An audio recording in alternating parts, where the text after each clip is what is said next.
Chapter 2 Magicians. The people who walked in darkness have seen a great light. They lived in a land of shadows, and now the light is shining on them.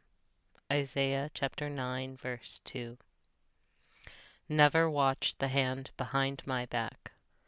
While researching my first book, High Priests of Treason, I discovered some of the most fascinating information anyone could ever hope to uncover about money, finance, and government. I will share it with you so that you have a better understanding of the issues you will be reading about and possibly facing in the near future. This knowledge could not be obtained without years of research. I have saved you the trouble of traveling that same 40 miles of bad road. I do, however, advise any that wish to challenge this evil empire, as I have to verify sites and information that I supply. Get educated on the facts before you act, and then act. My investigation concentrated on the judiciary, Internal Revenue Service, Federal Reserve Bank Incorporated, Bureau of Alcohol, Tobacco, and Firearms, offices of the Secretary of the Treasury and State, as well as the President and the Congress.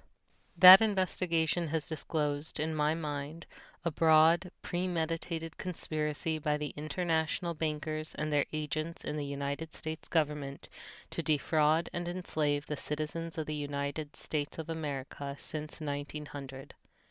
Examination into the statutes at large, United States Code, Code of Federal Regulations, Congressional Record, Federal Register, the Internal Revenue Manuals, and other sources too numerous to mention, reveal a conspiracy of such magnitude that I do not have the words to adequately describe that betrayal to the American people.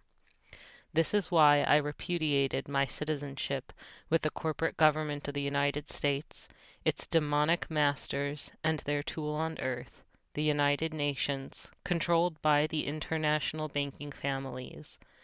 These families would slit their children's throat for $1, and they dearly love their children. What I uncovered has clearly been designed to circumvent the intent and restrictions of the Constitution for the United States of America by the de facto government in operation today. I'm convinced that their purpose was to implement the Communist Manifesto within the 50 states and enslave us all. If you take the time to read that manifesto, you will discover that its principles are enshrined in our federal and state statutes. Engels and Marx espoused that, to create a classless society, a graduated income tax should be used as the weapon to destroy the middle class of a country. Such a system is in place, managed by the U.S. version of the KGB, the ever-benevolent Internal Revenue Service, which is not even a part of the government.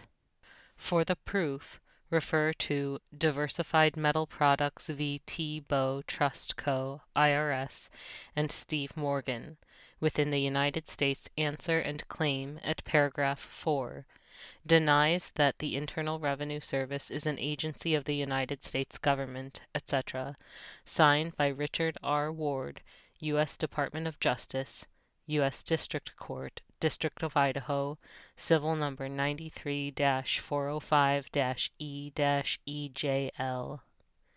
Illusion. Deception, quick hands, sophistry, and obfuscation all constitute the art of magic. Those who practice in illusion are called magicians or, in the less poetic sense, politicians. Now you see me, now you don't. The Congress and the IRS are full of magicians who have created their web of deceit and illusion in the tax laws, not by quick hands, but by illusory language. Have you ever questioned why your Christian name is spelled in all capital letters, when we all know that English grammar requires the spelling of all proper nouns in upper and lower case letters? I can assure you that it is not for clarity. Does the word person in statutory law mean the same as in everyday language usage? You are about to discover the answer to both of those questions. In the beginning of the 20th century, when the courts still had truly honorable judges, they ruled some of those early tax laws unconstitutional or unlawful. The IRS immediately removed themselves outside the jurisdiction and venue of the courts, to the Philippines and Puerto Rico. By deceiving and coercing the population, beginning with the War Tax Act of 1942, the Congress and the IRS continued their unconstitutional and criminal activity to this day. These criminal magicians have convinced the American population that citizens of this nation are of a status that they are not, that they are subjects of the federal government, which they are not collective sovereigns. They led us to believe that we must do things that are not required to be done or go to jail. Through the clever use of IRS speak and the Congress word art, the executive branch promotes the fraud. The Congress turns a blind eye to their misconduct, but they have hearings that they hope will demonstrate their outrage to the voters, and then their dishonorable courts ratify the alleged criminal misconduct by rubber-stamping the convictions of innocent citizens. To illustrate my point on the complicity of the court in this immoral scheme, I refer to a recent case before the Supreme Court, the case of United States v. Sandra L. Kraft, case number 00-1831, in hearing on January 14, 2002. The Assistant Solicitor General, Mr. Kent L. Jones, was asked a question from the court. Question: some penalties for failing to file a return? Answer: there are some penalties, but the penalties, like taxes, have to be enforced against the property of the taxpayer, and if the taxpayer is allowed to exempt all of its property in this fashion, then there's literally no way that the taxes can be enforced through civil procedures. Question: what about criminal procedures? Are there any criminal procedures for continued failure to file? Answer: of course, if you file a return, then you're not exposing yourself to any criminal obligations, and if you don't file a return, it would be, I'm not familiar with a statute that makes that a crime by itself. Now, it may be that it's a crime in connection with some intent to conceal, but just the fact that you didn't file, even though I come before the court on tax cases, I'm not an expert on criminal tax matters, but it's my impression that that would not by itself be a crime. Question: we'd better not let the word get out. I thought it was a crime, but I'll check. Followed by laughter. Over 3,000 Americans each year are sent to federal prison for not filing a tax return, and the Assistant Solicitor General, Mr. Kent L. Jones, admits to the Supreme Court that it is not illegal to not file a tax return. The Supreme Court advises him, we'd better not let the word get out. That supposed bastion in the protection of our freedom wants to keep it a dirty little secret among the privileged few, and to continue to permit the imprisonment of thousands of innocent people and the resultant destruction of their lives. That is something to laugh about? This is a perfect point in the book to educate you on your proper status as a citizen of one of the Republic States of the Union. What you were taught in public school was exactly what the federal and state government wanted you to be taught. The most powerful tool of control of any population by the government is ignorance of its subjects. A sovereign is one in whom supreme power is vested. He may delegate whatever of his total authority he wishes. He can consent to whatever outside authority he may choose or none at all. However, he cannot be subject to outside authority. This would be in contradiction to sovereignty. Black's Law Dictionary, 6th edition. The creation of the enumerated powers in the United States Constitution was done by delegation of authority. The power of the sovereign people remained with the people. The federal government may exercise its enumerated power only on their behalf. This relationship was well stated by the Supreme Court as follows. Sovereignty itself is, of course, not subject to law, for it is the author and source of law. But in our system, while sovereign powers are delegated to the agencies of government, sovereignty itself remains with the people, by whom and for whom all government exists and acts. Ch.2 v. Hopkins, 118 U.S. 353. Are you a citizen of the United States? Are you a sovereign? Those two questions and their answers hold the secret of our present-day condition of servitude to the de facto federal and state governments. There have been massive, fraudulent practices of the Congress and state legislatures in the creation of legislation, statutes, that has regulated our lives and commerce for over 60 years. Without a thorough understanding of your correct relationship to these legal fictions and the statutes they have created, you are doomed to a lifetime of servitude, which can be avoided. I pray for more understanding and knowledge, as I do not as yet know the impact or total paradigm of this deception. What I do know is shocking but enlightening.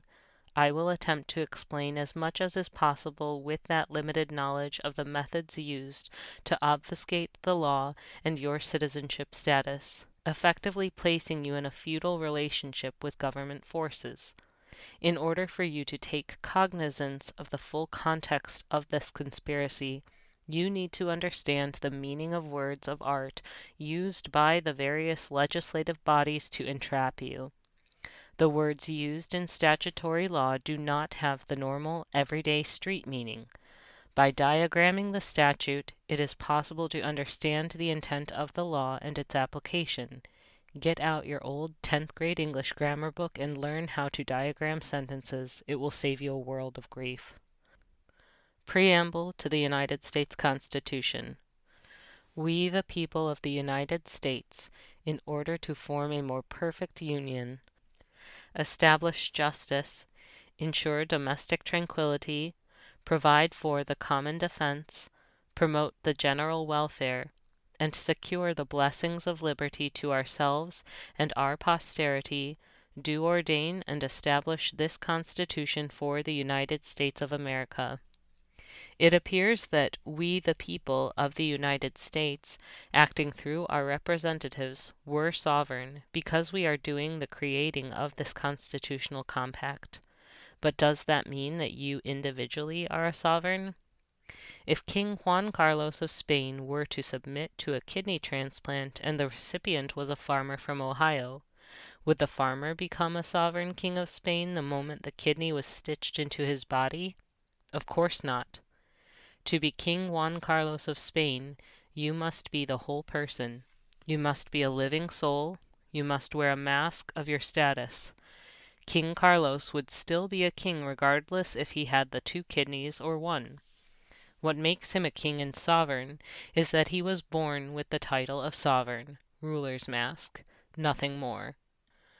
If he renounced that title, he would not be a sovereign but would revert to a different class, common man's mask, or subject of a higher authority, that which would replace him.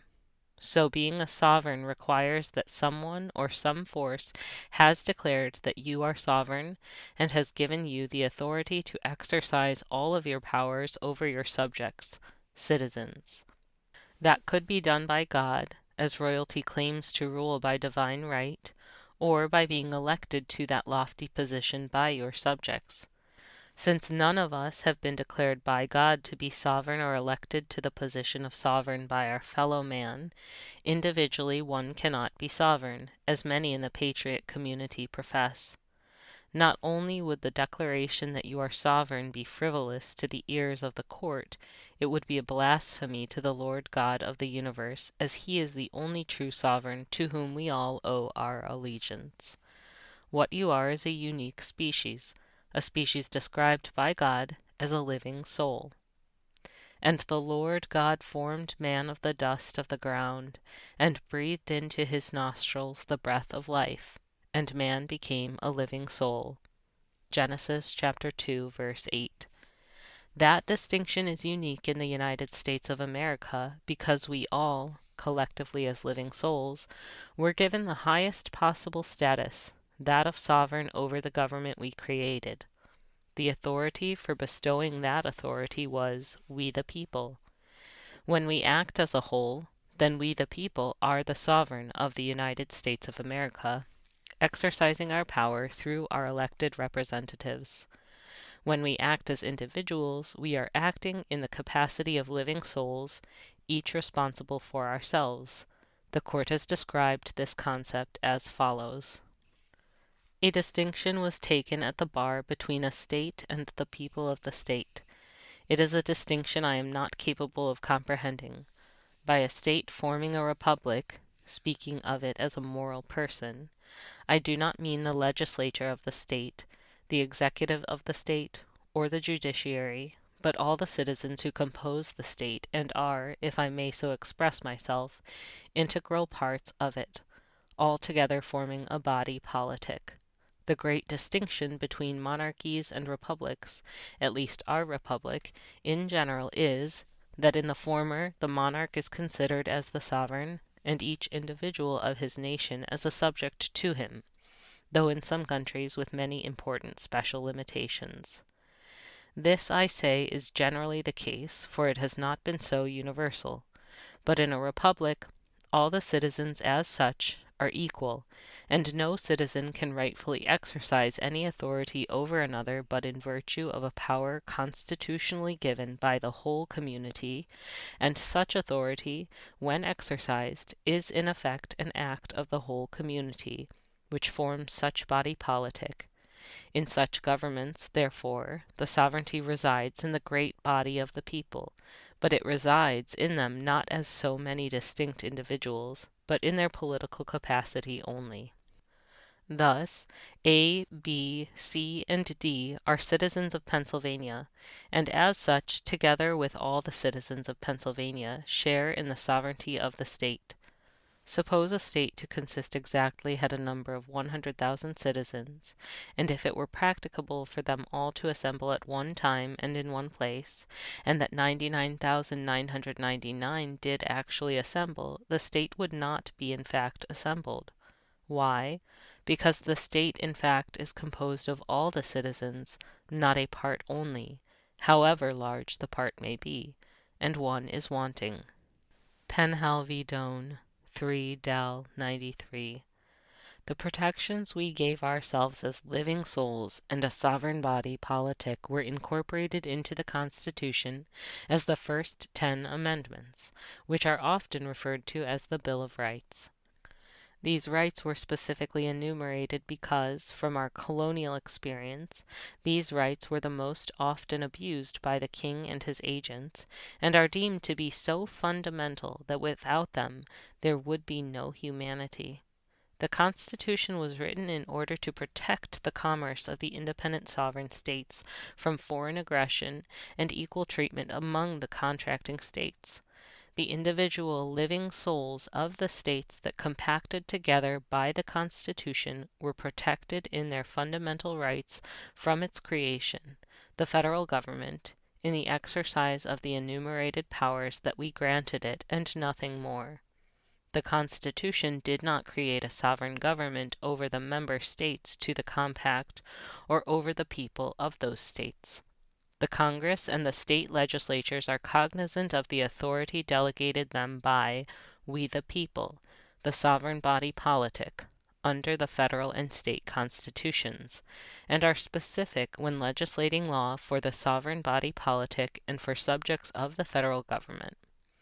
In order to gain control over us, we the people, they use word art, and by definitions such as person, including, states, etc., they begin stripping away our basic fundamental rights by sophistry. For their success, they depend on our apathy towards government and the general obscurity of knowledge regarding our status versus the citizen subject of the district. Person. In general usage, a human being, i.e., natural person, though by statute term may include labor organizations, partnerships, associations, corporations, legal representatives, trustees, trustees in bankruptcy, or receivers. Black's Law Dictionary, 6th edition, page 1142. Notice that there are 2 types of person described. 1. A human being, natural person with natural rights. 2. may include artificial entities or legal fictions with legal rights. The significance in our jurisprudence. The word person, in its primitive and natural sense, signifies the mask with which actors who played dramatic pieces in Rome and Greece covered their heads. These pieces were played in public places, and afterwards in such vast amphitheaters that it was impossible for a man to make himself heard by all the spectators. Recourse was had to art. The head of each actor was enveloped with a mask, the figure of which represented the part he was to play, and it was so contrived that the opening for the emission of his voice made the sounds clearer and more resounding. Vox personabat, when the name persona was given to the instrument or mask which facilitated the resounding of his voice. The name persona was afterwards applied to the part itself, which the actor had undertaken to play, because the face of the mask was adapted to the age and character of him who was considered as speaking, and sometimes it was his own portrait. It is in this last sense of personage, or of the part which an individual plays, that the word persona is employed in jurisprudence, in opposition to the word man, homo. When we speak of a person, we only consider the state of the man, the part he plays in society, abstractly, without considering the individual. 1 Bouvier's Institutes, Note 1. As you can see from the definition in Bouvier's, in our jurisprudence, the part the person plays in society, the mask he wears, determines the natural or legal rights he may or may not have and the jurisdiction of the different courts over his persona. Article 3, Section 2 of the Constitution for the United States defines the jurisdictions of the court. They are law, meaning the common law with all constitutional protections, equity, admiralty, and maritime, meaning contract law, private international law, with no constitutional protection. The common law has jurisdiction over the natural person, mask, by use of Article 3 courts. The remaining jurisdictions have jurisdiction over legal fictions, mask, i.e., non-natural persons, under Article 4 courts. A natural person can change his acting role in business and assume a different mask if he, for instance, enters into a partnership, corporation, or contract. He may still be a living soul, but his status, mask, under the Constitution, has changed to that of a legal fiction or straw man, corporate mask, and the court's statutory jurisdiction over the straw man is now presumed. Progression of deception. During the early part of the 1800s, up to the time of the war between the states, the power brokers were busy putting together a plan that would increase the political jurisdiction of the United States.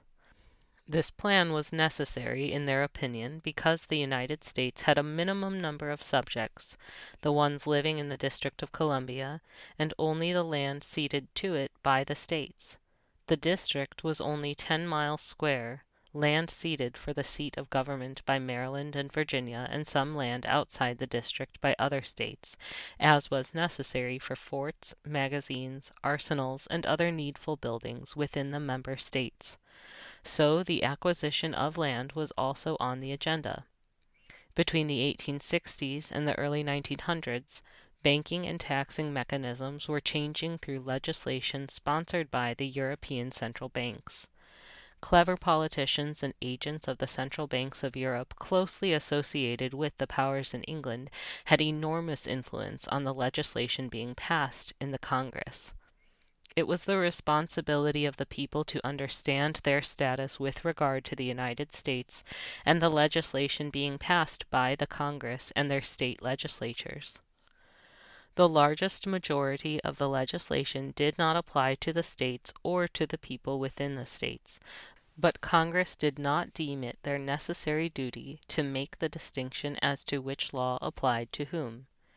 This distinction between the authority and jurisdiction of the United States and that of the states was critical and taught in the home, school, and church.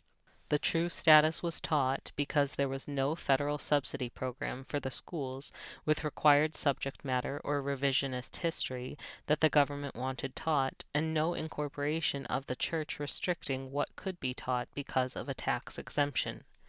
The teaching of the citizen's status was unobstructed and detailed. They understood the clear line established by the Constitution and the jurisdiction of the government that flowed from the enumerated powers granted to it by that compact. The people were in control at that precise moment because they knew both their standing, mask, in relation to the United States and its legislative jurisdiction, and that of their state.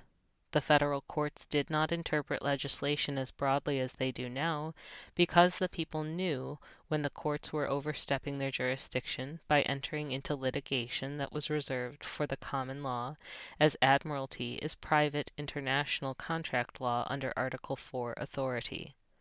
The 14th Amendment added some confusion about the basic understanding of status because it created a new class of citizen, United States citizens that had not existed previously. The newly freed black citizens knew nothing of the Constitution, let alone jurisdiction of the government over different classes of persons. Prior to its adoption, citizens or persons of state status automatically were deemed citizens of the American Empire. But first and foremost, state citizenship was paramount, and American citizenship flowed from state citizenship.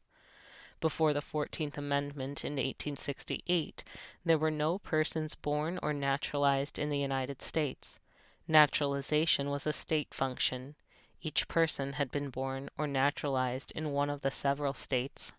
Following the Civil War, the new class of citizen was recognized, and this was the beginning of the departure from the Republic and the formation of a United States democracy, whose situs is the District of Columbia. The American people in the Republic cited in the several Republic states could choose the benefit of federal citizenship, just as one of the new United States citizens if they chose to do so. Dual system of law created by the 14th Amendment. This chapter will cover the particulars of the dual legal system that has been established by the 14th Amendment to the Constitution for the United States. Its subject matter will encompass a general overview of adverse conditions which affect the freedom and liberty of all Americans. Matters included herein will be in reference to the police power of the state in its relation and application to the citizen, i.e. nationals, members of any given state. Moreover, any such state's relations with other nationals of the American Union.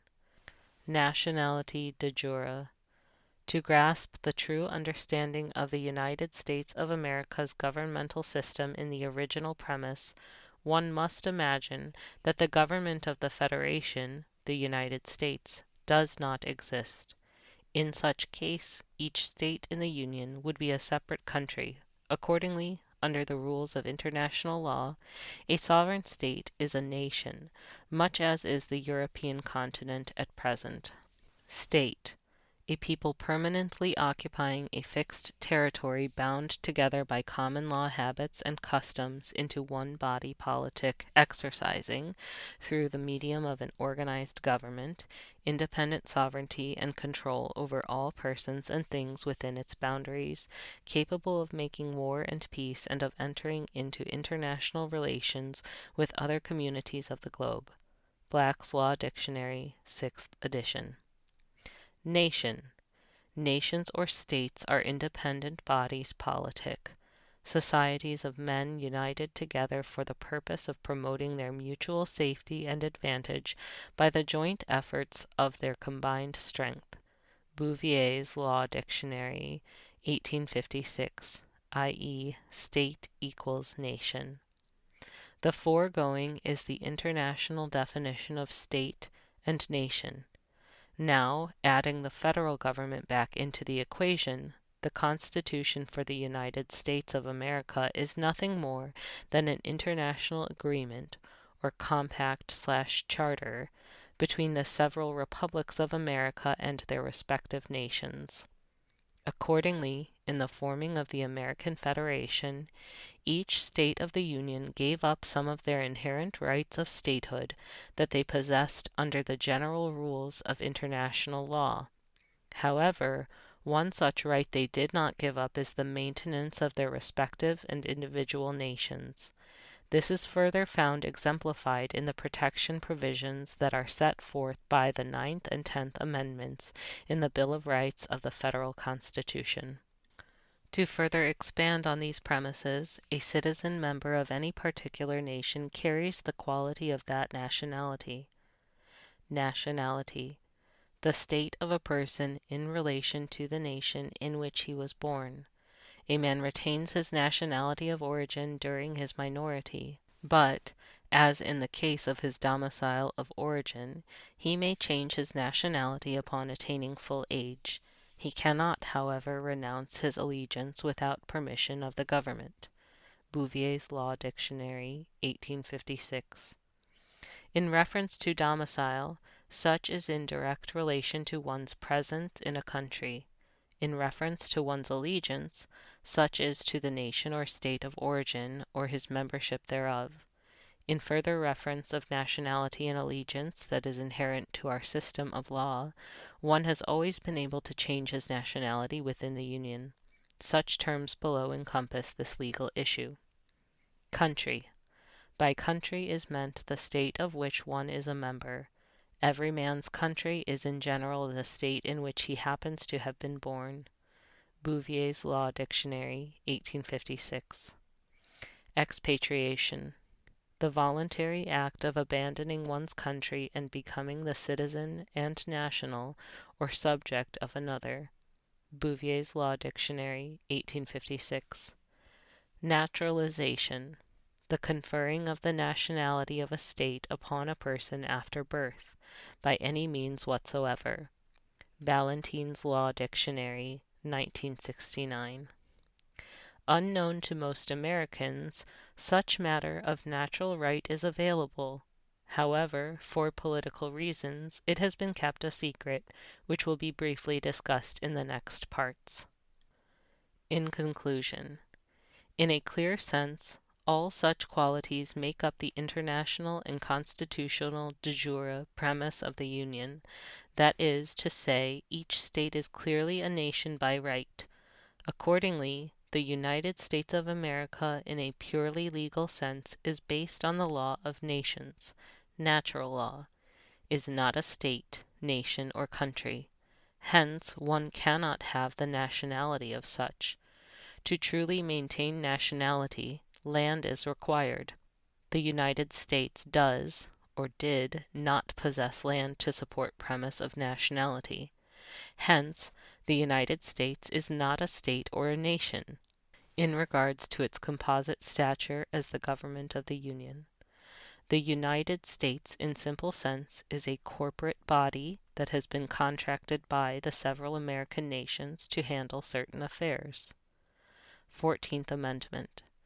It is common knowledge that after the American Civil War, the Union went through some dramatic changes. Among these changes was a dominant makeover of the Union's constitutional system.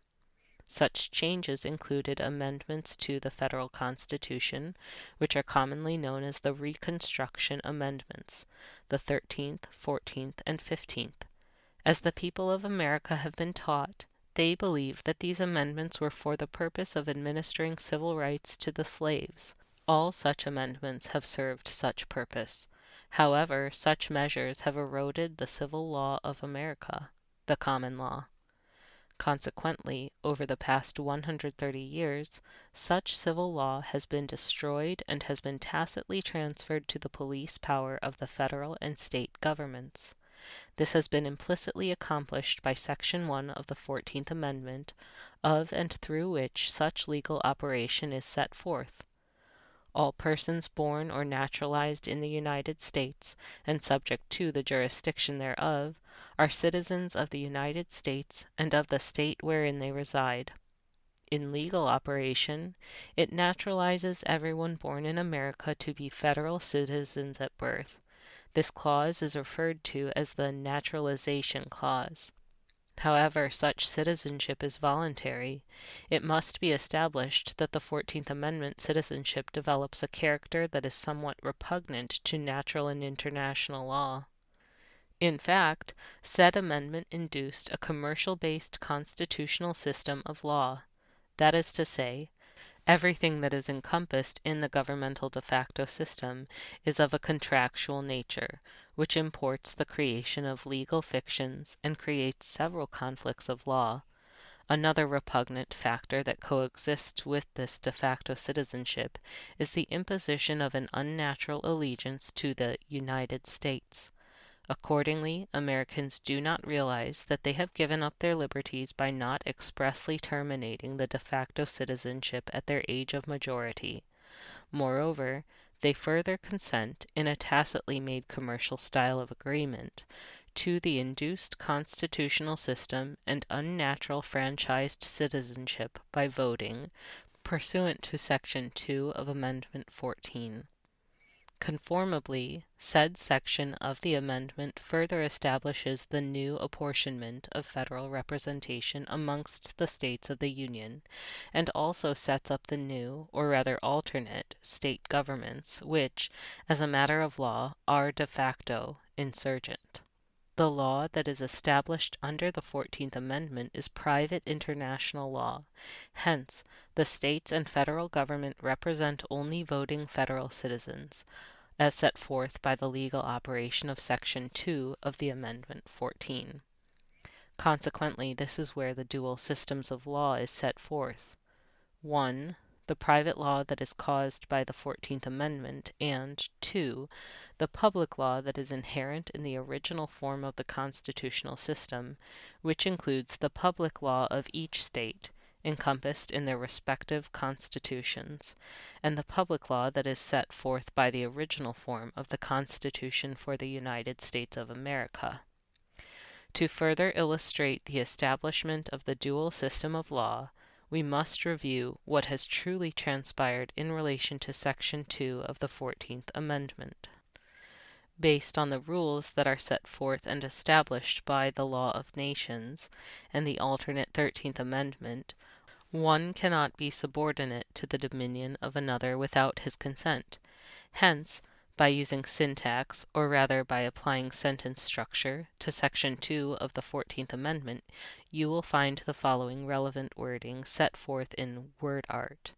The right to vote is denied, except for participation in rebellion or other crime. In essence, what this accomplishes is an unwitting contractual agreement by a native, now naturalized, citizen of the United States, federal citizen, to unwittingly give up his de jure law form and accept the de facto law form, which is in essence the police power of the federal and state legislatures, i.e. voluntary servitude, such as established by the diabolical 14th Amendment system. In reference to said system, in simple terms, the state legislatures are acting in a quasi-war mode due to the induced voting rebellion, i.e. police state.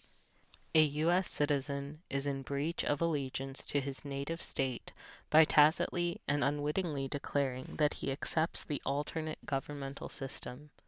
Statutory law, state and federal, then controls him over his de jure law form, which is the common law.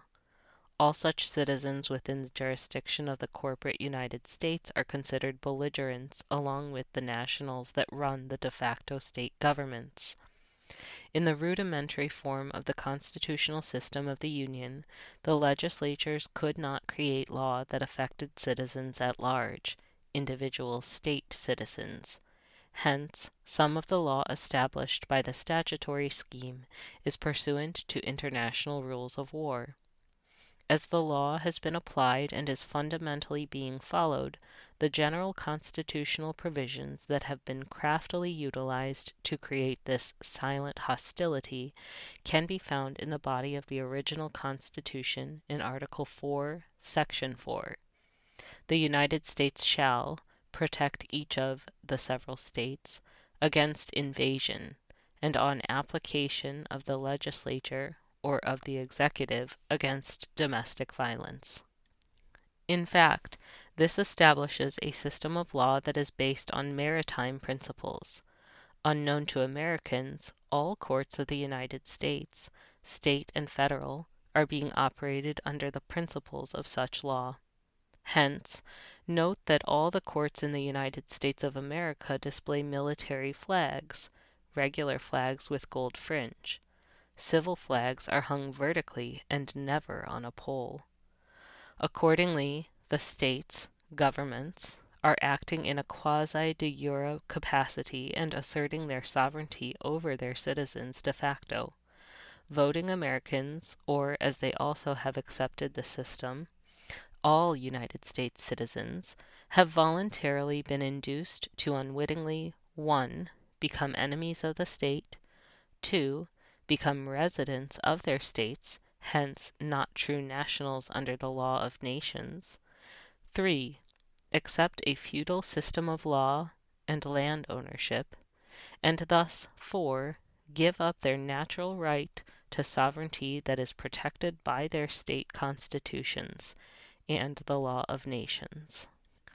Although the American governmental system is de facto, that de jure system of law, along with its several nationalities, is preserved. This is evident, as nothing in the original federal Constitution has been repealed. Thus, it is still in full force and effect.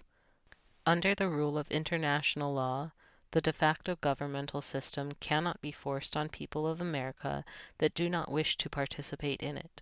Thus, the de facto statutory construction can be applied only to consenting U.S. citizens, even if it is unwittingly so. Hence, is not mandatory for, thus cannot be forced on, those state citizens who wish not to rebel against their de jure law to partake in the insurgent system. Federalism versus nationalism.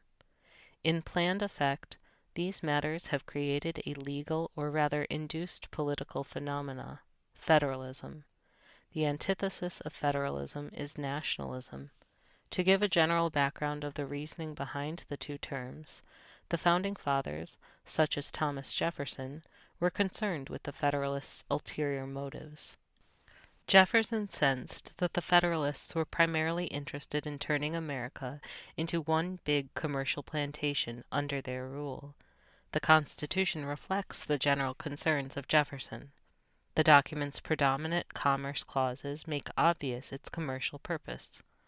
Accordingly, if one would observe the political scheme that evolved in America, he would establish that in the early 1800s Jefferson ultimately overthrew the Federalist Party with his Democratic-Republican Party.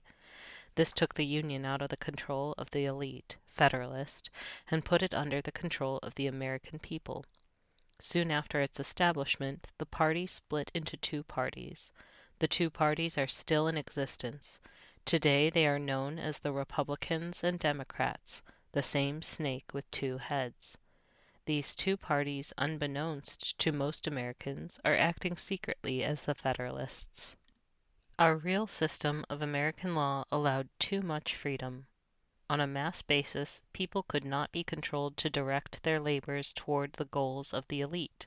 Instead, the current feudal system was induced unwittingly via the voluntary system put into place by the 14th Amendment.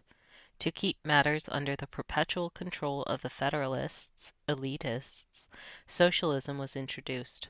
Karl Marx, drafter of the Communist Manifesto in 1848, said, "Socialism leads to communism.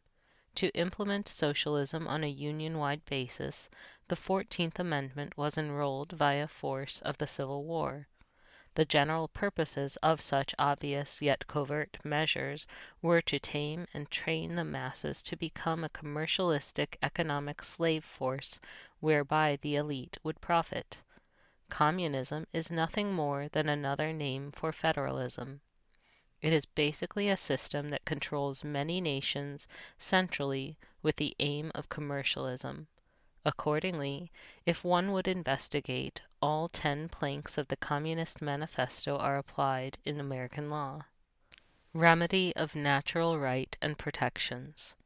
When societies, which are small local communities, are not allowed to govern themselves through their customs under the rule of natural law, they become prone to social breakdown. Many would agree that American society has seen a total breakdown. This is largely due to the combining of states, nations, to act as one under the dictatorial control of the federal government. If America is to repair its apparent social degeneration, the police power of the states has to be negated and the civil common law has to be restored to the peoples, nations, of America. As the real intent of the 14th Amendment took well over a century to accomplish, we can find that Congress passed law, found codified in Title 8 U.S.C. Section 1401, that made America one nationality. The following shall be nationals and citizens of the United States at birth: a person born in the United States, and subject to the jurisdiction thereof. Such is the language from the 14th Amendment. Fortunately, as this politically imposed nationality is a fraud, a remedy is provided pursuant to international law. Under Title 8 of the United States Code, Section 1481, the de facto federal nationality can be legally terminated. This returns one to his original status under the principles of the original constitutional system. Then, under de jure constitutional premise, interference by the United States is protected by the 9th and 10th Amendments in the Bill of Rights of the Federal Constitution. Such is exemplified in the following legal definitions found in Black's Law, 6th edition. Constitutional liberty or freedom: such freedom as is enjoyed by the citizens of a country or state under the protection of its Constitution, the aggregate of those personal, civil, and political rights of the individual, which are guaranteed by the Constitution and secured against invasion by the government or any of its agencies. Constitutional right: a right guaranteed to the citizens by the United States Constitution and state constitutions, and so guaranteed as to prevent legislative interference therewith. Once one corrects his status, he is no longer under the jurisdiction of the police power of the federal or state governments. One is then an alien as to the de facto political system, i.e., nation/body politic. Moreover, one is also an alien in every state wherein he is not a national. This plays an important part in reference to the U.S. Code in reference to protections and remedies. Accordingly, as one is no longer in breach of allegiance to his state government when his status is corrected, he is protected from its unlawful actions. Such unlawful actions are called actions done under color of law. The term color of law is another way of saying private law, or the law created under the police power of the state legislature, as it is not of the common law, i.e., custom and usage. Under the 14th Amendment system, de jure nationals, a ward in sense, are protected from such state actions by the federal government. Title 18, USCA, Section 242. Deprivation of rights under the color of law, criminal, in part. Whoever, under color of any law, statute, ordinance, regulation, or custom, willfully subjects any person in any state, territory, or district to the deprivation of any rights, privileges, or immunities secured or protected by the Constitution or laws of the United States, or to different punishments, pains, or penalties, on account of such person being an alien, shall be fined under this title or imprisoned not more than 1 year, or both. Note that a person has to be an alien to be protected from actions done under the color of law. This means that if a state employee or officer violates your natural rights that are secured by the federal and or state constitutions, he can be put in jail. Moreover, the state itself is not immune from such actions. They can be sued for their employees, officers, and their own actions. As the states are not paying their debts pursuant to money based on substance, as largely caused by the socialist system of government, the United States is bankrupt and has been since 1933. All activity that they are involved in is fundamentally commercially based, such as their money system, traffic citations, taxes, etc. Accordingly, it has been held that the state governments are not immune from their commercial activities against lawful Americans. As the de facto law system fundamentally sets up a system that is based on commercial law, the states are liable for all damages that are done to a person that is not willfully participating in the de facto political system. The state governments are basically quasi-political subdivisions of the federal government as they are composed of rebelling Americans in treason. The state governments cannot violate the natural rights of a non-participatory American. If any such governments do violate anyone's rights thereof, they and their employees will be held liable for their actions. Americans' problems will not see any correction until either a peaceful or violent revolution is ceased and the original system put back in place. Until then, Americans must enforce their natural rights that are held under the law of nations and claim their true nationalities. It is the obligation of every American to enforce this right and make others aware of the hidden agenda that has been inflicted on us, which agenda is purely that of a commercial interest held by the world elite.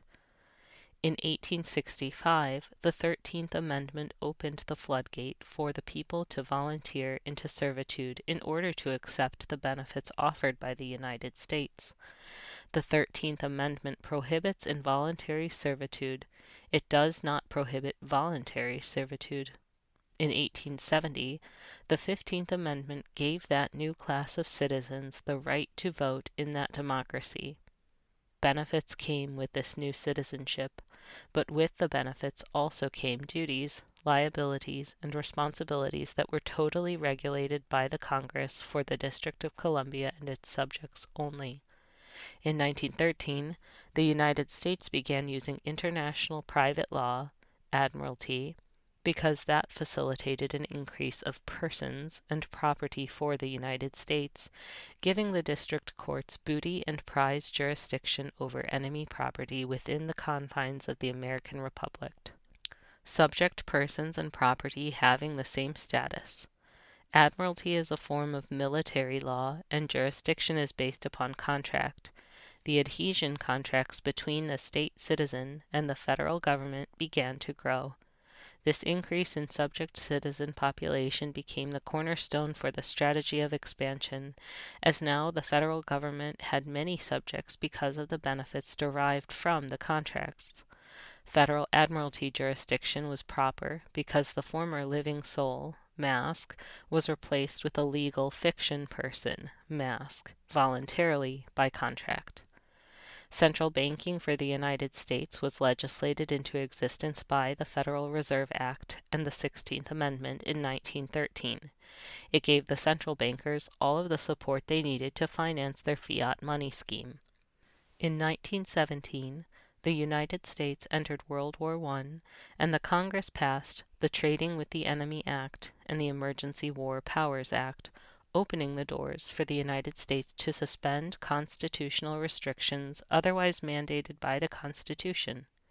Even in times of peace, every contrived and created social, political, or financial emergency was sufficient authority for the officers of the United States to overstep its peacetime power and implement volumes of law that would increase the wealth of the United States at the expense of the persons, mask, who were now duty-bound to support it.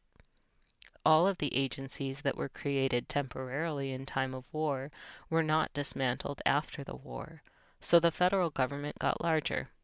The War Powers Act of 1917 was terminated after the war, but the agencies and departments created for that purpose still remain.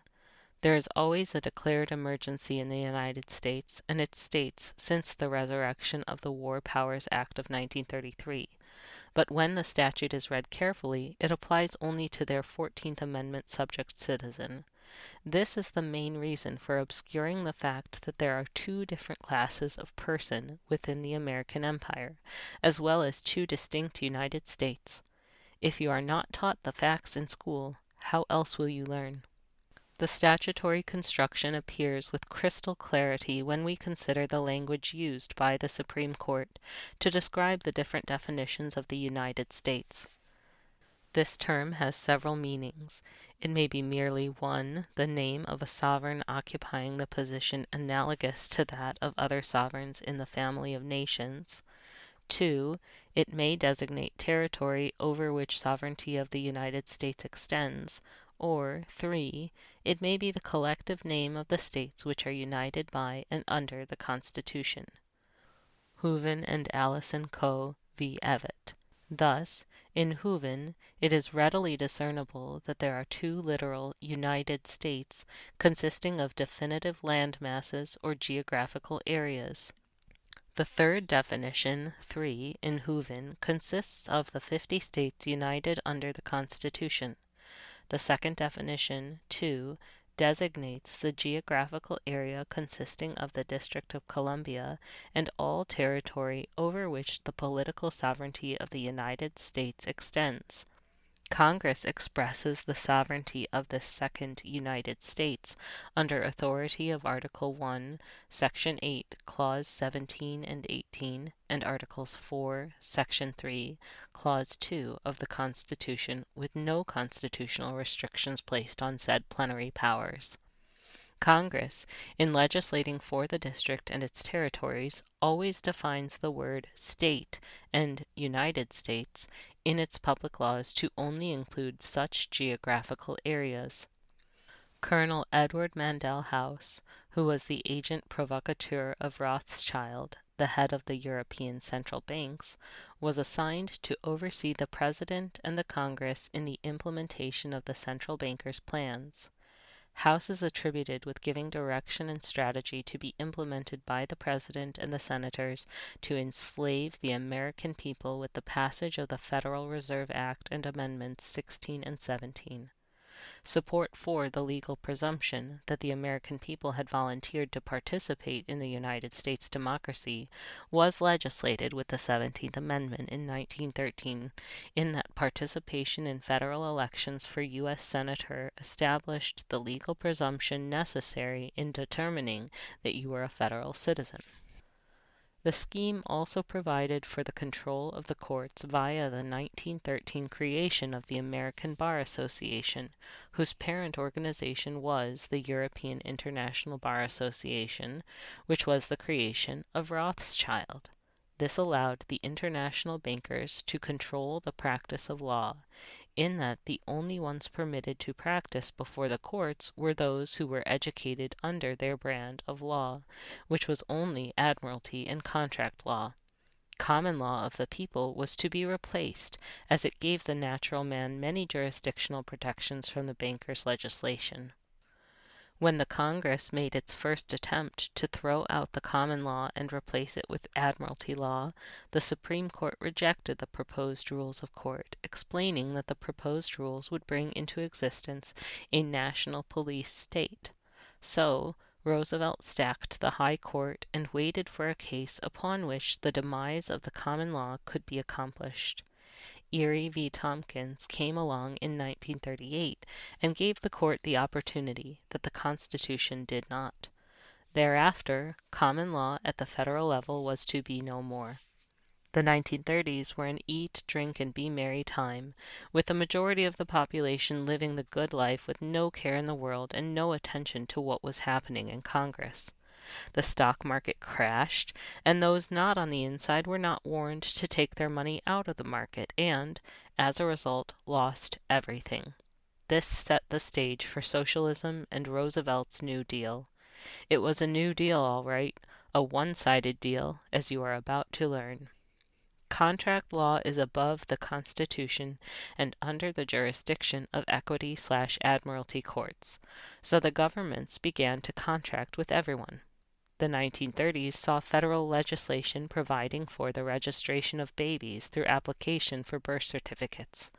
Government workers could get maternity leave with pay.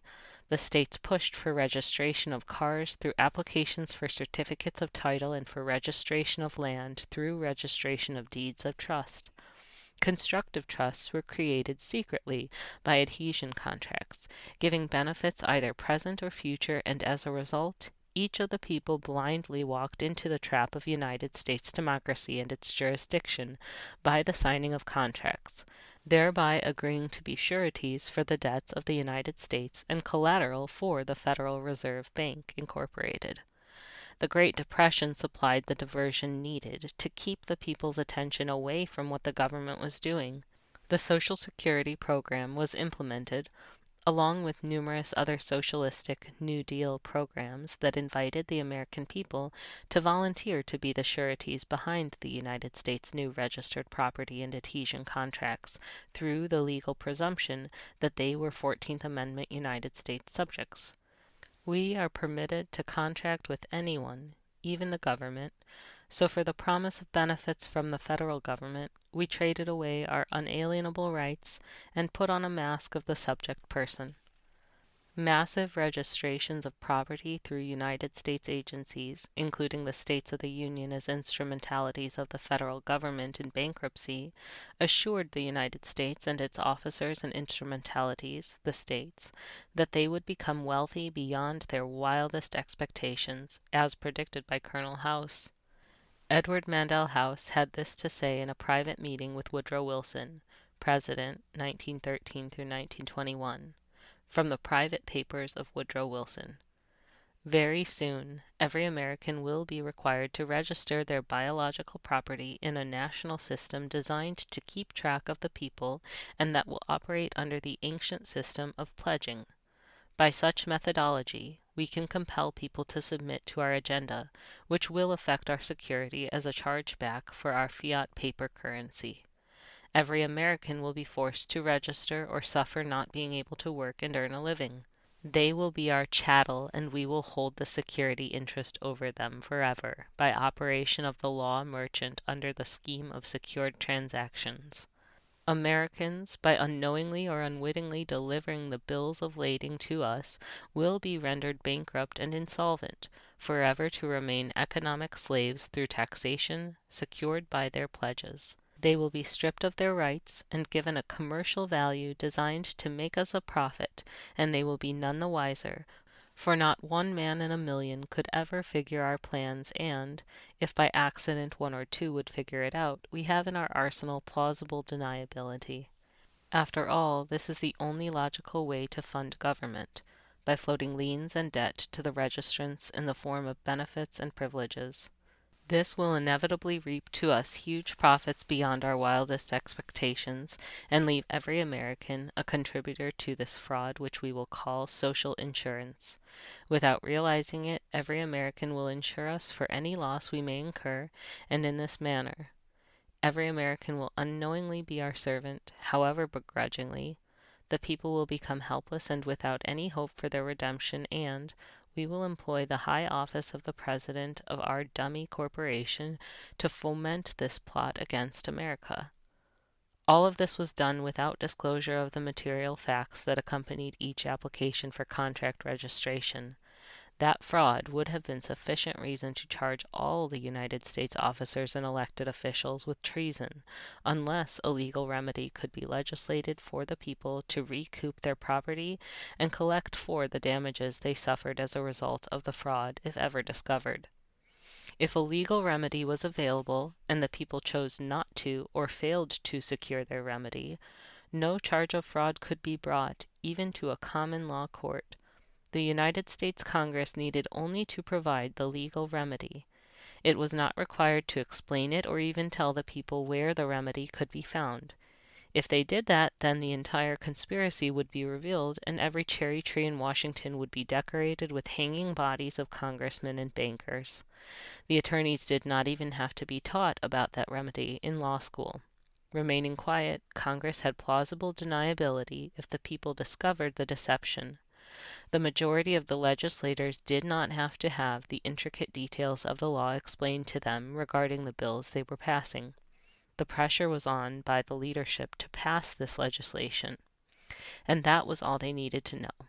If the people failed to exercise due diligence, the United States became the holder in trust of all the land and labor of every subject in the American empire.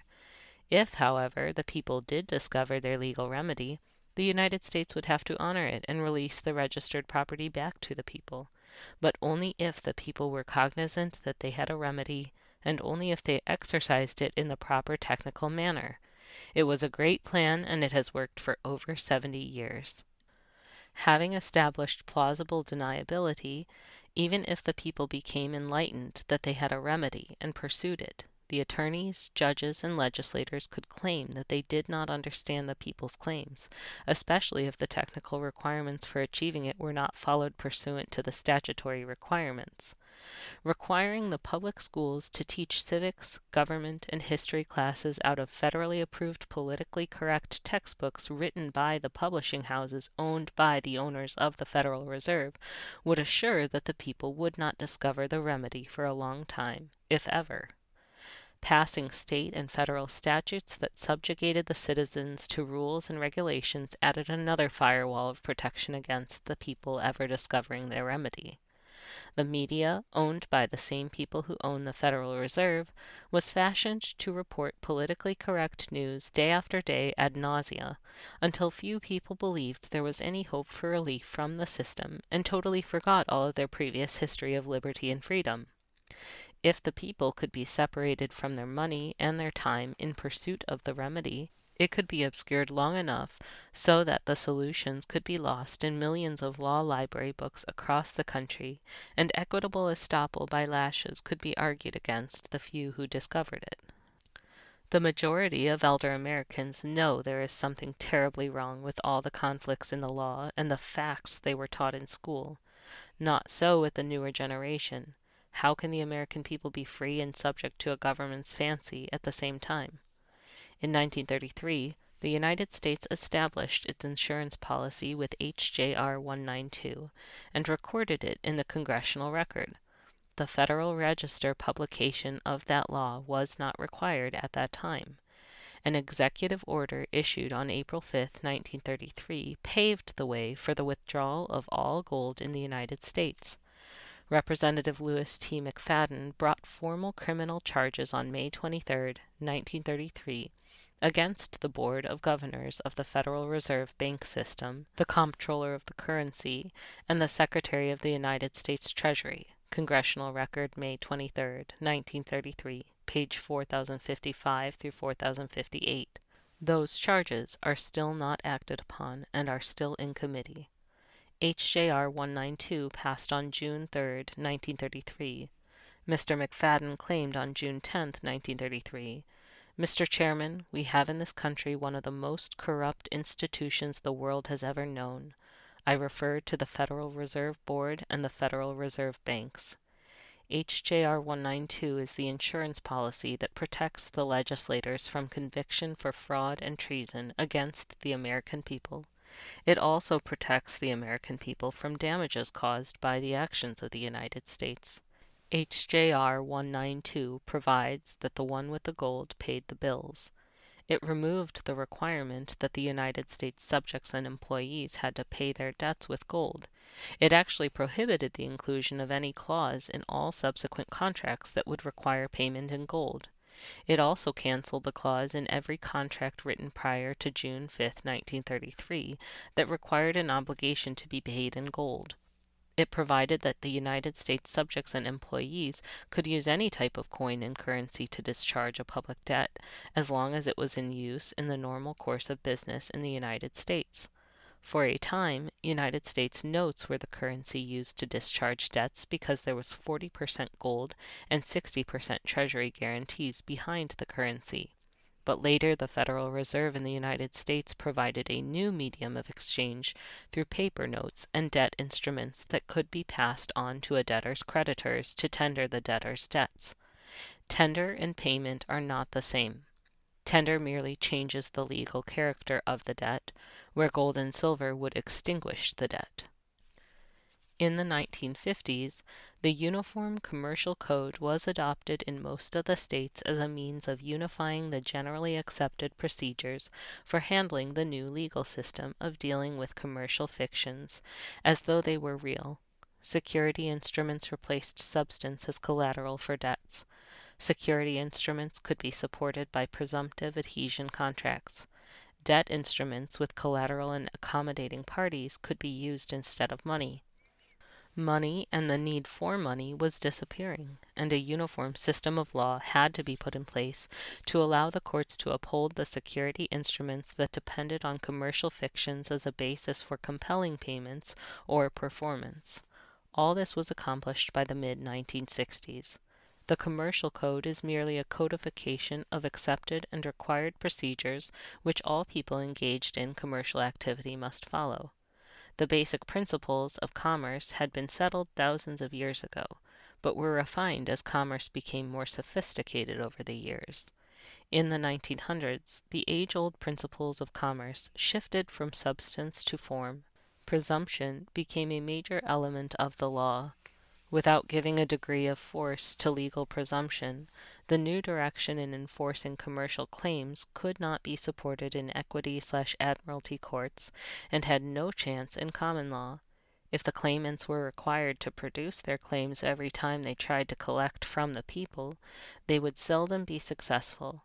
The principles articulated in the Commercial Code combine the methods of dealing with substantive commercial activity with presumptive commercial activity. These principles work as well for us as they do for the entrenched powers. The rules are neutral and respect neither side of a dispute, as they are ancient in origin. The entrenched powers that engineered the scheme for the people to register their property in person with the United States and its instrumentalities gained control of the people's property and right to property through registration and licensing. The United States became the trustee of the titles to everything. The definition of property is the interest one has in a thing. The thing is the principal. The property is the interest in the thing. Profits, interest, made from the property of another belong to the owner of the thing.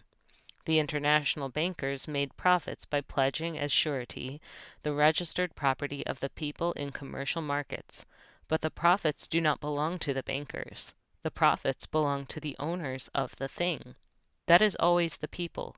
The corporation government shows only ownership of paper, titles to things. The substance cannot appear in the fiction.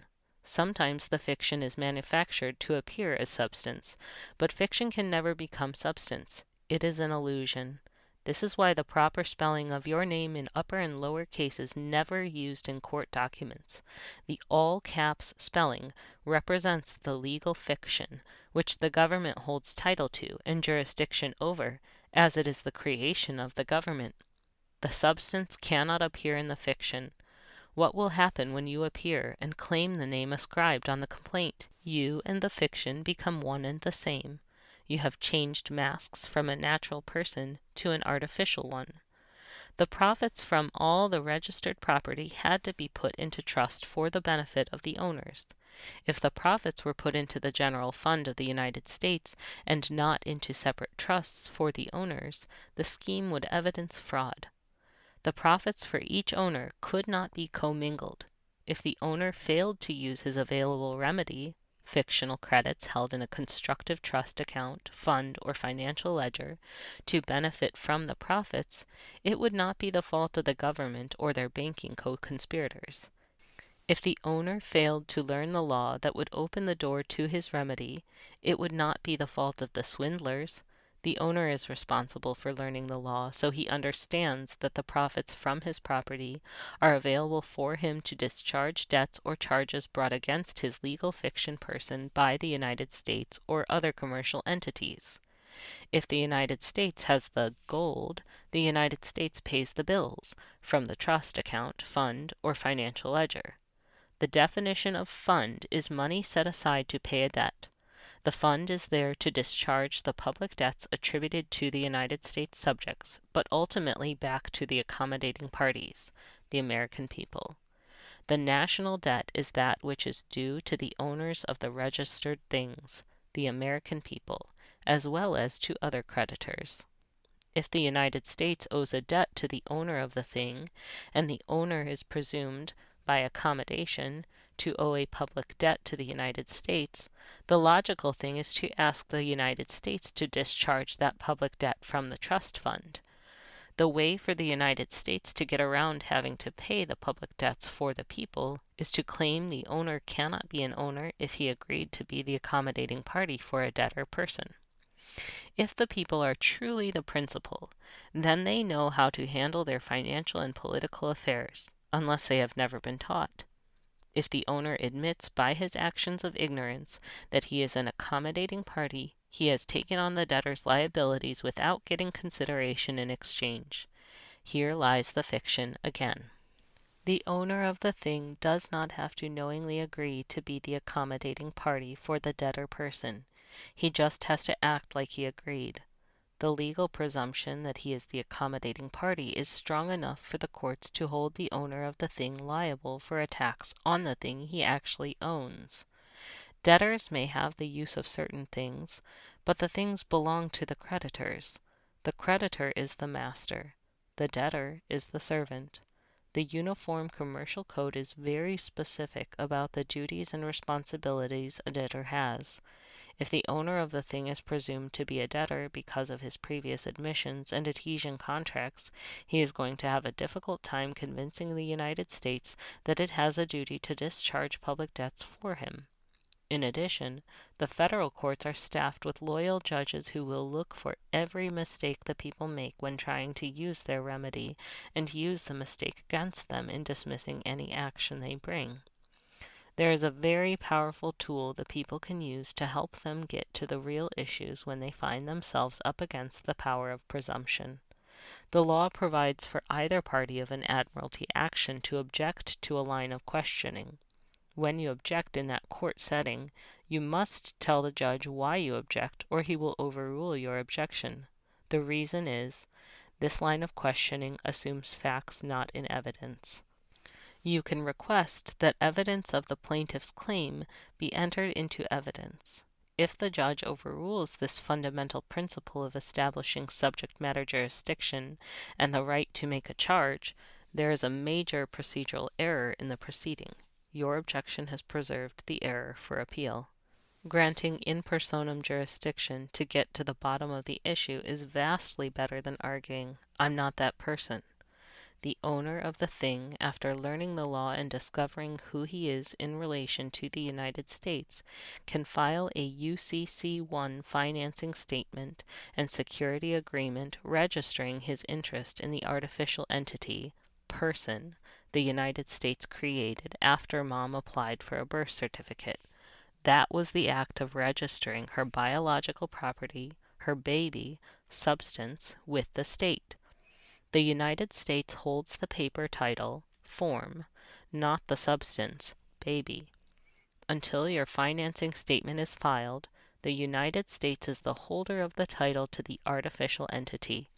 Its name is spelled in all capital letters, John Henry Doe. When John Henry Doe files the financing statement supported by a security agreement signed by the artificial entity, John, all caps, and the owner, John, he becomes the holder in due course.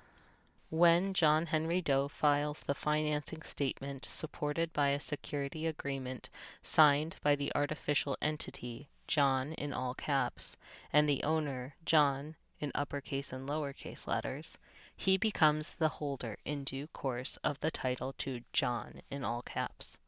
The UCC and the state commercial law are very specific about the effect of a registered security interest. It has priority over most other interests claimed, only claimed, in the same thing. The evidence that is missing in the court is the registered claim over the person, John, all caps. The owner also must notify the Secretary of the Treasury that he is going to handle his own affairs in the future. He can file a bill of exchange with the Secretary through which he exchanges his person's accepted for value birth certificate and Social Security numbers for a chargeback of all the presumed charges brought against his person since the birth certificate was issued. The owner can also reserve a non-cash Federal Reserve routing number and any number of non-cash instrument numbers by filing an amendment to his financing statement or just including his reservation on his original financing statement. Each bank account opened in the name of the owner's person has a routing number. If an account is open, it is available to process cash items. If you write a check to the plumber, it can be converted to cash at your bank. You cannot write a check on an account that has been closed. Those accounts and their routing numbers are reserved for non-cash items for the person, John all caps, that opened the account originally. Accounts that have been closed by the bank instead of the person should not be used for non-cash items. Once this is done, you are in a position to begin receiving reimbursements against the obligations the United States owes to you for money and time it has received that belong to you.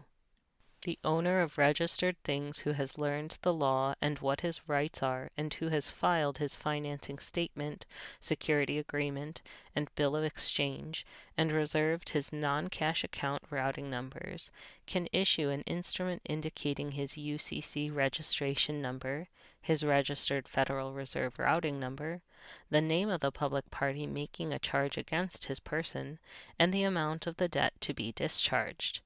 Think of the whole transaction in relation to a hot air balloon. The balloon represents your public person, John in all caps, which is an empty entity that can function within the public maze of fiction, transmitting benefits from the public to you in the private if it is filled with hot air. You cannot go into the public because you are not a fiction. John, all caps, has no lift until it is filled with hot air. That hot air comes from an IRS default notice, court judgment, credit card bill, utility bill, traffic ticket, or some other instrument that has the dollar amount and John's, all caps, name on it as the presumed debtor. The bill is the hot air. It fills up the dead John, all caps. You can now discharge John, all caps, and put John, all caps, accrual account with the charging party back to a zero balance.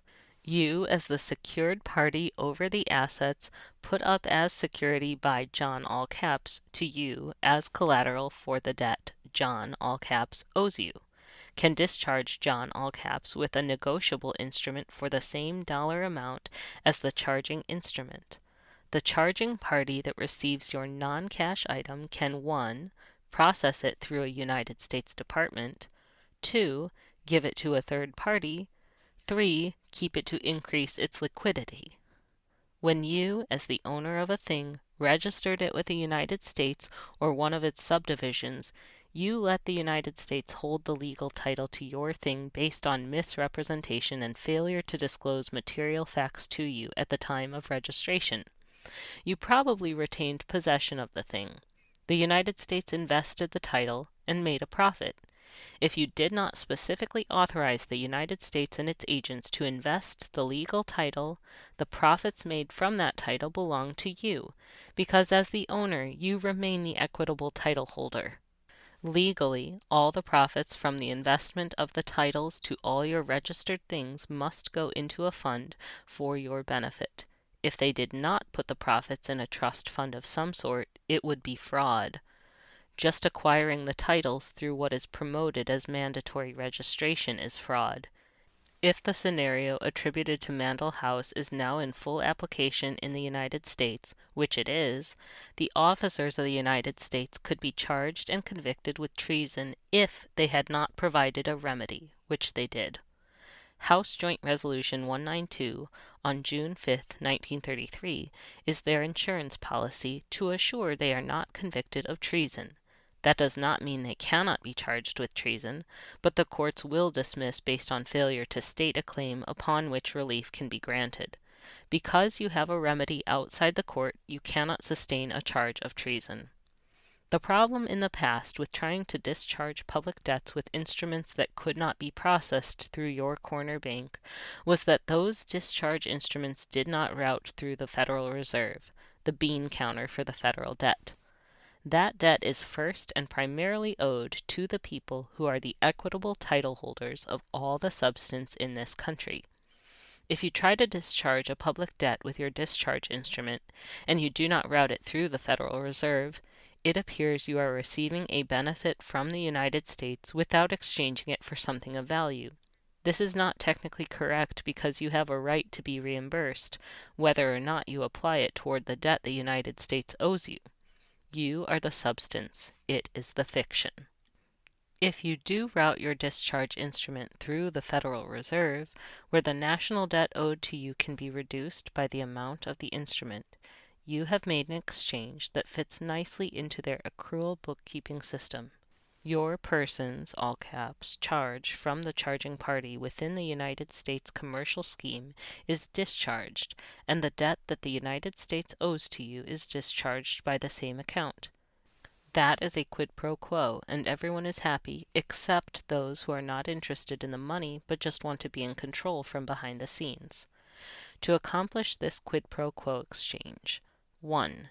Your claim to being one of the people must appear on a public register, the Secretary of State. 2. You must have an account with the banker for the United States, the Secretary of the Treasury. 3. You must have given notice of your reservation of routing numbers through the National Debt Accountant, the Federal Reserve. 4. You must refer to the insurance policy that covers your remedy, House Joint Resolution 192. 5. You must make your instrument negotiable so it can be used by the United States for a profit. 6. You must transmit your instrument back into the public through an agent, your registered debtor. 7. You must only use a non-cash item for this exchange. 8. You must do a banker's acceptance of a charging instrument to attach to your non-cash item. And 9. You must understand that you are not getting something for nothing. Reserving your routing numbers to use on your discharge instruments is not as difficult as was thought during the previous decade. Every person has opened bank accounts in the past that have been closed for one reason or another. On the bottom of the checks for those closed bank accounts, there is a routing number to the particular bank and a routing number to the particular account. Each check has a check number. When you put the check number together with the two routing numbers, you have a means of tracking each item that goes through the worldwide banking system. The routing numbers on the bottom of the checks from accounts your person has closed will never be reassigned. They are attached to your person's name, in all caps, forever and kept in the records of the Federal Reserve. Bank accounts that are still open and active are used for cash items. Checks written on those open bank accounts can be taken to the particular bank and cashed. This is the type of instrument used in commercial transactions every day. There is a fund attached to the check from which the debt evidenced by the check can be paid. Bank accounts that are no longer open and active cannot be used to process cash items. They can be used only to process non-cash items. They require special handling. Title 12 of USC and CFR explain how and when receiving banks are to process non-cash items. A closed bank account associated with your debtor's name, all caps, has routing numbers that can route your discharge instrument through the Federal Reserve to reduce the national debt to you and increase the balance of the bank account of the party that is charging your debtor. It is a win-win situation.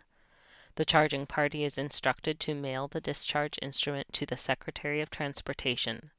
Title 46 has sufficient evidence to support the proposition that the Secretary is the trustee over some or all vessels mortgaged by the United States.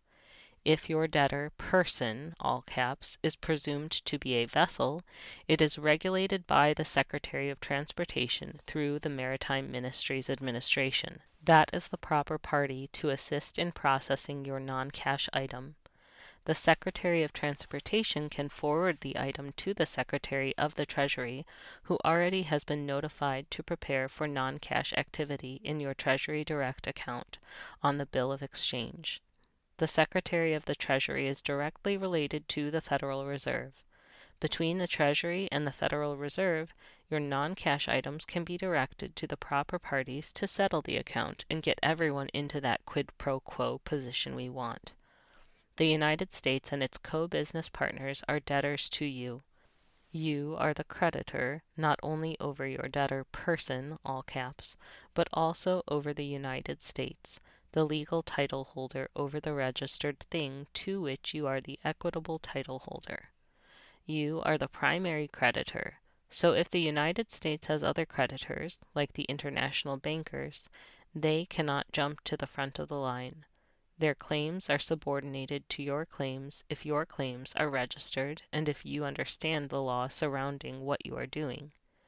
Now that you have a better understanding of the person, mask, and contract, and jurisdiction, let's get back to the issue of sovereignty.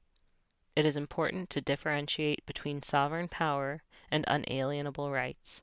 Sovereign power is subject to nothing, except what the sovereign expressly agrees to or consents may be done. Unalienable rights are simply those rights which cannot be taken away, as they are deemed to be God-given and fundamental, without which no civilized society can exist, but they may be waived. In this context, it may be understood how the people may remain sovereign, even in the area where the federal government exercises its sovereign jurisdiction. By consent or by waiver, the people may be without those fundamental rights, as in those federal jurisdictions. At least it appears that the federal government operates on that ideology. Hoover v. Evatt, 324 U.S. 652, 671-672. Although there might be some waiver of rights, it is impossible to convert the natural-born, sovereign citizen of this country into a subject, person, of his government. Melvin v. Cox-Lessee, 8 U.S. 209. The framers acknowledged that the proposed Constitution for the United States of America was to be a document of we the people, not of the states. It was to become a compact that provided for the people to be its beneficiaries in perpetuity. It was intended as a compact between the individual citizen on the one hand and, on the other hand, the people as a whole, acting through their representatives. Glass v. the sloop Betsy, 4 U.S. 4 Dal. 8. The Constitution was a compact drawn between the people and effective between the states. It created a union of states, not a union of people. The people are not members of the union. Only the states are members. This is critical to your understanding of your proper relationship with the government. One is a citizen of his state. National citizenship is derived from state citizenship. Implicit to this process is the recognition that the true sovereignty was not with the states, but rather with the people as a whole. Gaines et al. V. Buford, 31 KY 481 500-501. By virtue of this contract, three concepts of United States came into existence. First is the concept that the United States is a sovereign nation in the family of nations. This requires foreign governments to deal with the government of the United States of America rather than with each state or citizen separately. Second is the idea that the United States is sovereign over its territory. This refers to the sovereignty of the government over the territory that is subject to its exclusive legislation, not to the territory of the 50 states. This is usually conceived to be the political jurisdiction of the United States. Third, the term is merely the collective name of the 50 states which are united under the Constitution. Federal sovereignty is not sovereignty over we the people. Everything in our system operates on a contract principle. We give something to government and get something in return.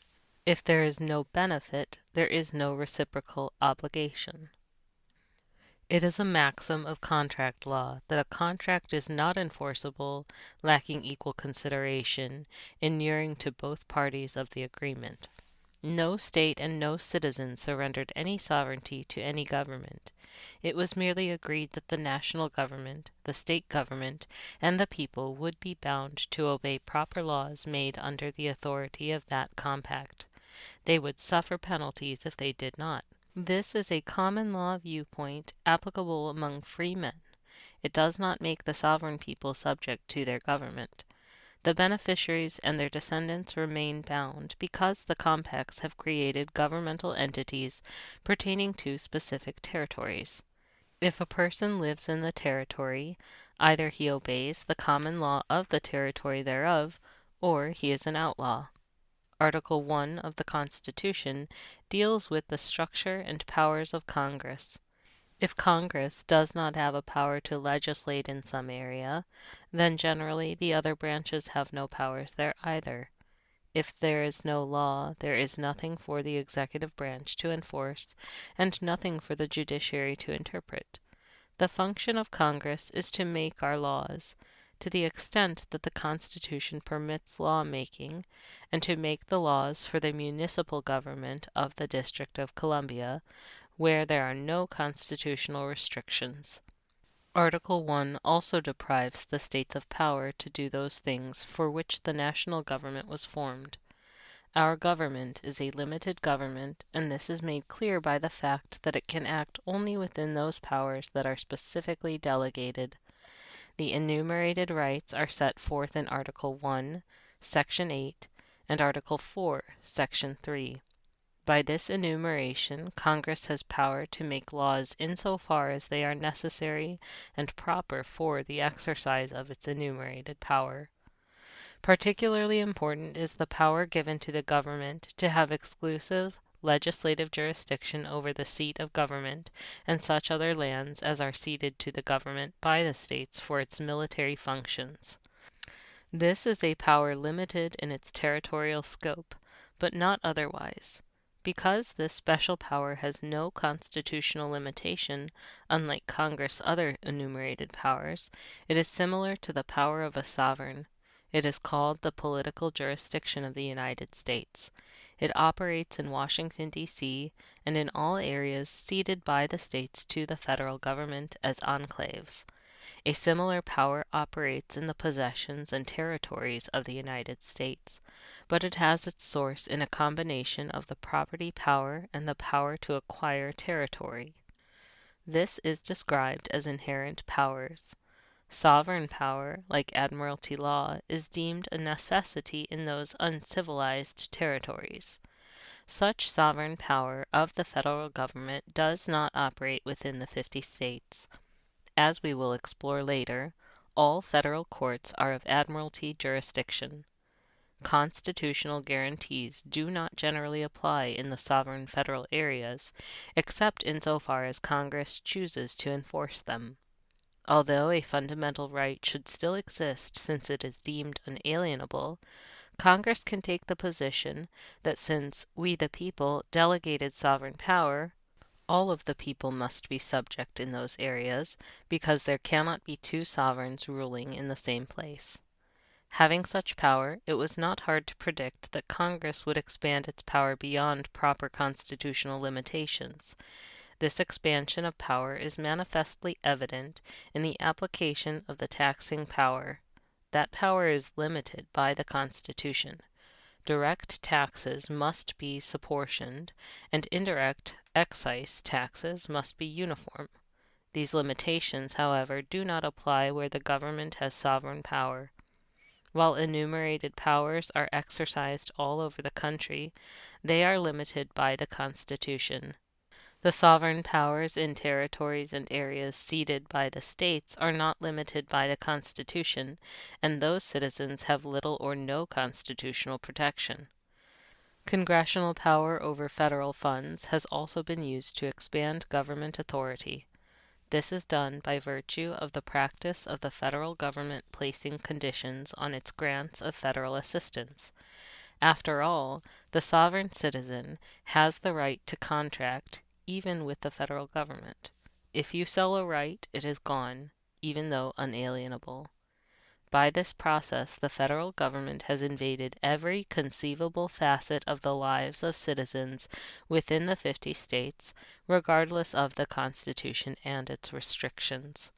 States, individuals, and companies have all surrendered rights in exchange for Federal Reserve notes, fiat money, by entering into invisible contracts with the federal government.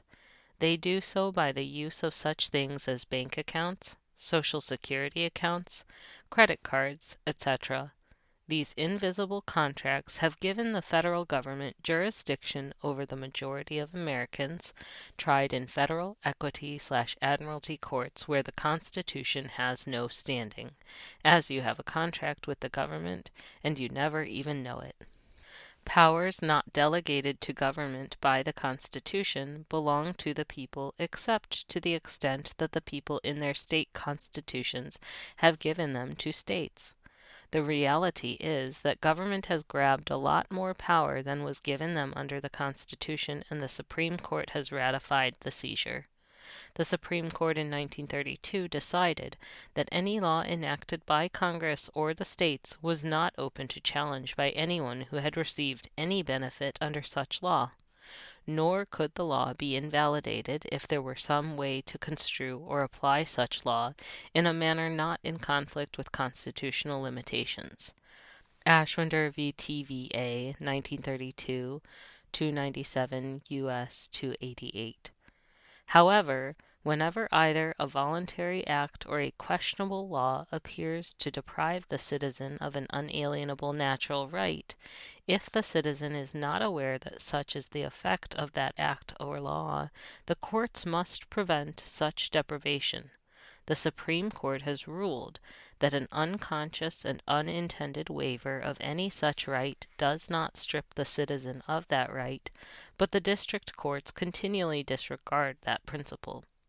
An example of the distinction is given by the Supreme Court in its requirement for unsworn declarations under penalty of perjury, located at 28 U.S.C. 1746. There is a different declaration for one who is within the United States used on all IRS 1040 forms, and one who is without the United States.